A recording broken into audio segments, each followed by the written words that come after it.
At his peak, Nicolas Cage owned 50 cars, 15 homes, 4 yachts, a private jet, a dinosaur skull, and a pet octopus. He earned $150 million and spent every cent of it. In 2009, the IRS filed liens totaling $13.3 million.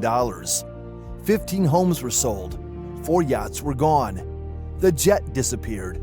Even his Porsche 356 Speedster went under the hammer. But 5 cars survived. 5 machines that somehow made it through the most spectacular financial collapse in Hollywood history. Each one has a story that goes deeper than the price tag. This is what Nicolas Cage kept when the government took everything else. The man who spent $150 million and owed $14 million more. Before the 5 cars, you need to understand the scale of what collapsed around them.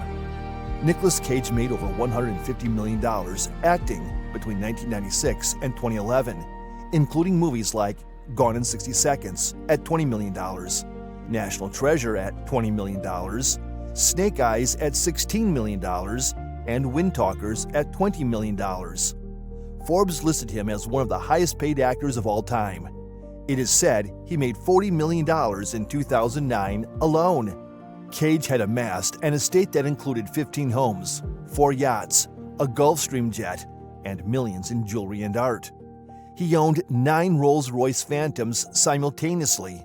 He paid $150,000 for a pet octopus.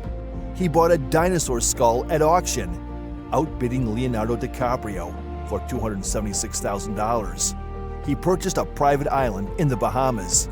He owned a pyramid-shaped tomb in New Orleans that he planned to be buried in. He threw parties that his own financial manager reportedly described as Gatsby scale. His financial manager, Samuel Levin, warned Cage in writing that he would need to earn $30 million annually to maintain his lifestyle. Cage allegedly did not heed those warnings and continued shopping for high-ticket purchases. Car number 5, the 1955 Jaguar D-Type. Car in this accounting is the one that most perfectly represents who Nicolas Cage was as a collector before the money ran out. Not the flashiest, not the most expensive, but the one that said the most about his genuine understanding of automotive history. The Jaguar D-Type was incredibly aerodynamic and boasted an innovative aluminum alloy monocoque construction. The car was eventually sold to pay off the actor's debts. The D-Type is thought to have been sold around 2011 to 2012 to a UK-based owner. It was subsequently sold at a Bonhams auction in 2014 for £384,540, roughly $660,000 at the time. The Jaguar D-Type won Le Mans 3 consecutive times, in 1955, 1956, and 1957. It is not a road car that went racing. It is a Le Mans weapon that was occasionally allowed on public roads. Its aluminum alloy monocoque construction was years ahead of everything else being built for endurance racing, and its aerodynamic body shape influenced sports car design well into the following decade. Cage held the D-Type through the worst years of his financial crisis and sold it only in 2011 to 2012 when the immediate emergency had begun to stabilize.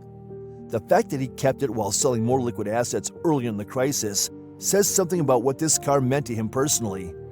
You do not hold onto a D-Type while selling a Porsche Speedster unless the D-Type represents something that cannot be easily replaced by money. Car number 4, the 1959 Ferrari 250 GT California Spider.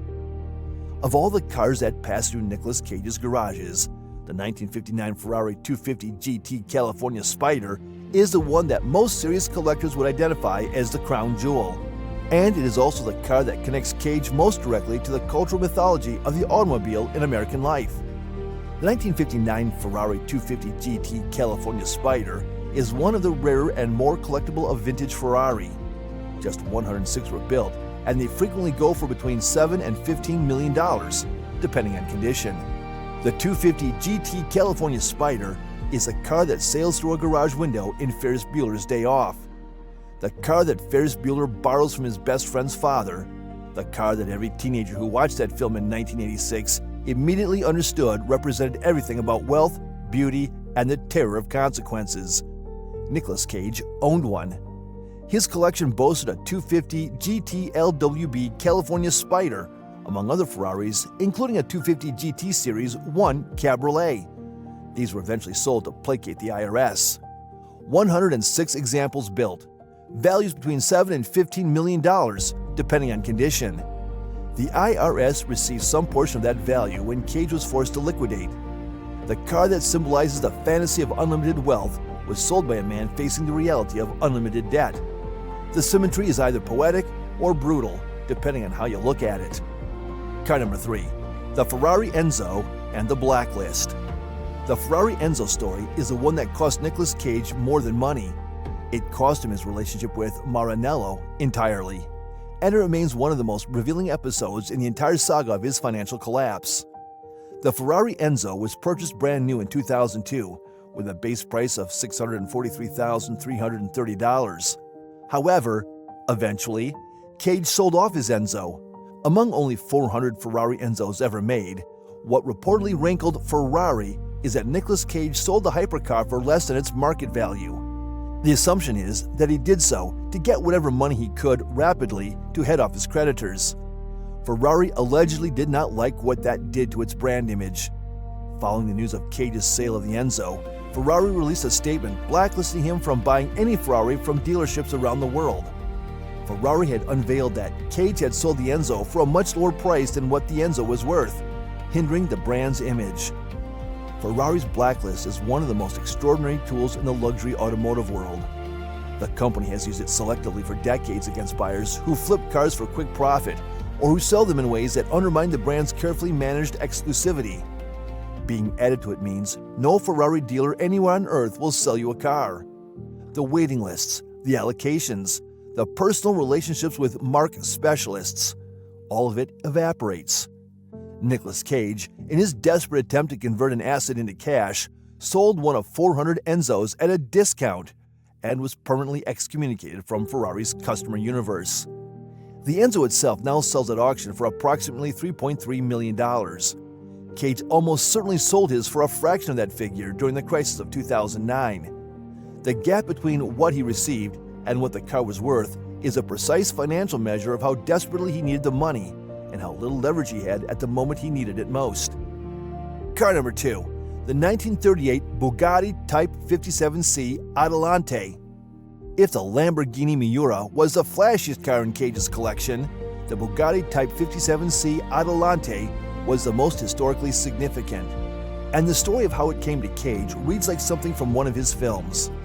Chassis number 57679 left the Bugatti factory in 1938 in Adelante form, that is, as a two-door, two-seat coupe. The car was originally ordered by the 5th Marquess of Chamberlain, the Lord Great Chamberlain in England. It was imported to the United States in the 1950s and over the following decades changed hands a number of times before it ended up in the collection of Nicolas Cage in the late 1990s. The Type 57C Adelante is a pre-World War II classic. Only 17 units of the car were made, out of which 4 are on display as part of the Cité de l'Automobile Museum in France. The car owned by Cage was first bought by the 5th Marquess of Chamberlain. The car was unusual even among Type 57s in that it had been fitted with an aftermarket supercharger sometime in the 1980s. As a jewel of each of its owner's collections, it remained in excellent condition. Cage took custody of it in the late 1990s before selling it at an R.M. Sotheby's auction in 2002. It was then bought by a collector in Australia. 17 cars built, an English lord as its first owner, a pre-war supercharger added by a subsequent owner who apparently felt that a masterpiece of French engineering needed a little more aggression. Nicolas Cage buying it at the peak of his spending years and then selling it at R.M. Sotheby's in 2002 before the financial collapse places it in the category of cars he voluntarily parted with rather than ones he was forced to surrender. The Bugatti represents the cultural breadth of Cage's collecting instincts. This was not a man who only wanted the fastest car or the rarest Italian. He wanted pre-war French artistry. He wanted the machine that the Lord Great Chamberlain of England had ordered before the Second World War began.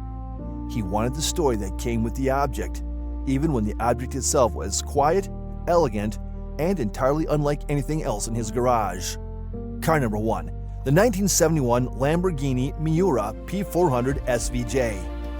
This is the car with the most extraordinary ownership history of any vehicle Nicolas Cage ever touched. And that is saying something given the company it kept. Chassis 4934 was the fourth Miura purchased by the Shah of Iran, Mohammad Reza Pahlavi. It followed a P400, a P400S, and a P400SV. The Shah also owned an Espada and subsequently purchased two Countach LP400s. With access to much of Iran's mineral wealth, the Shah was one of the richest men in the world and accumulated a fine collection of automobiles that also included Ferraris, Maseratis, and Porsches, plus vast numbers of Rolls-Royces, Bentleys, and Mercedes-Benz cars. After the Iranian Revolution in 1979, Chassis 4934 was seized by the government agency Musta Zafin, along with the Shah's other cars. In total, the royal family owned around 3,000 vehicles. Chassis 4934 remained in Iran until 1995, when it was sold to a businessman from Dubai, along with several other cars. The SVJ was then consigned for a Brooks auction in Geneva in March 1997, where the still very low-mileage car sold for $497,500. The buyer was Hollywood actor Nicolas Cage. It is one of only 4 SVJs ever built. At the time Cage bought it, it reportedly had just 1,897 miles on the odometer. The Shah of Iran, one of the wealthiest men of his era, with 3,000 cars at his disposal, had driven this particular vehicle fewer than 2,000 miles before losing his entire empire in a revolution. Nicolas Cage, at the height of his own empire, paid nearly $500,000 for the privilege of owning it. In 2004, the SVJ was sold to an English collector, at which point it still had less than 5,000 kilometers on the clock. Cage held the car for 7 years through some of the biggest professional successes before letting it go before the financial collapse.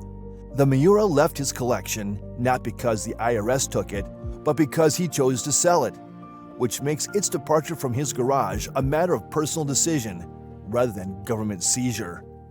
What the car represents in the context of his collection is a pinnacle of his taste, a one-of-4 machine with a history so dramatic that even the Cage story cannot fully contain it. What the 5 cars tell you. Cage told GQ in 2022 that his former business manager led him down a path toward financial ruin. He told 60 Minutes that he paid them all back, that it was about $6 million in the end, and that he never filed for bankruptcy. Work was always my guardian angel, he said of the years spent making 3 or 4 films annually to rebuild what he had lost. Although Nicolas Cage's fortune was once estimated to be around $100 million, his net worth is estimated to be around $25 million today.